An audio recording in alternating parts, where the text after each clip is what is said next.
താരസംഘടനയായ അമ്മയിലെ തെരഞ്ഞെടുപ്പ് ഇന്ന്. ഹേമ കമ്മിറ്റി റിപ്പോർട്ടിനെ തുടർന്ന് സംഘടനാ ഭാരവാഹികൾ രാജിവെച്ച് 1 വർഷമാകുമ്പോഴാണ് അമ്മ വീണ്ടും തെരഞ്ഞെടുപ്പിനെ നേരിടുന്നത്.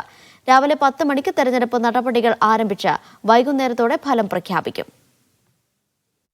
ഹേമ കമ്മിറ്റി റിപ്പോർട്ടിന് ശേഷം വന്ന ആരോപണങ്ങളിലും വിവാദങ്ങളിലും പിടിച്ചു നിൽക്കാനാകാതെ കഴിഞ്ഞ വർഷം ഓഗസ്റ്റ് 27-നാണ് അമ്മയുടെ ഭരണസമിതി രാജിവെക്കുന്നത്. അഡ്ഹോക് കമ്മിറ്റി ഭരണമേറ്റെടുത്തെങ്കിലും കഴിഞ്ഞ 1 വർഷം വിവാദങ്ങൾ അമ്മയെ വിട്ടൊഴിഞ്ഞിട്ടില്ല. കലുഷിതമായ അന്തരീക്ഷത്തിനു ശേഷം അമ്മ തെരഞ്ഞെടുപ്പിലേക്ക് എത്തിയതോടെ മോഹൻലാൽ പ്രസിഡന്റ് സ്ഥാനത്തേക്ക് ഇല്ലെന്നറിയിച്ചു. ജഗദീഷും പത്രിക പിൻവലിച്ച് പിന്മാറിയതോടെ പ്രസിഡന്റ് സ്ഥാനത്തേക്ക് മത്സരം ശ്വേതാ മേനോനും ദേവനും തമ്മിലായി. ആരോപണ വിധേയർ മാറി നിൽക്കണമെന്ന് അംഗങ്ങളിൽ നിന്ന് ആവശ്യം ശക്തമായതിനെ തുടർന്ന് ബാബുരാജും ജനറൽ സെക്രട്ടറി സ്ഥാനത്തേക്കുള്ള പത്രിക പിൻവലിച്ചു. മുമ്പെങ്ങുമില്ലാത്ത വിധം മത്സരാർത്ഥികൾക്കെതിരെ ആരോപണങ്ങളും പരാതികളും ഉയർന്നു വന്നു.